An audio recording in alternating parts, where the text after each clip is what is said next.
heart attack ay isa sa mga nangungunang heart disease na ikinamamatay ng mga Pilipino.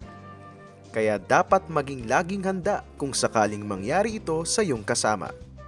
Gawin agad ang cardiopulmonary resuscitation o CPR.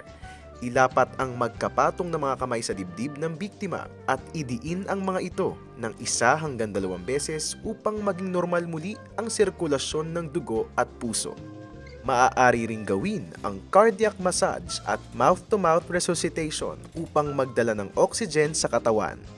Kung hindi pa rin naibalik sa normal ang pagtibok ng kanyang puso, humingi ka agad ng tulong sa mga taong marunong mag-CPR o itakbo ang pasyente sa pinakamalapit na ospital.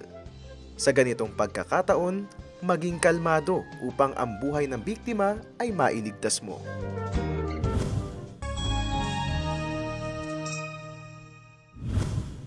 Ang programang ito ay hatid sa inyo ng Air 21. Sagot ko, padala mo!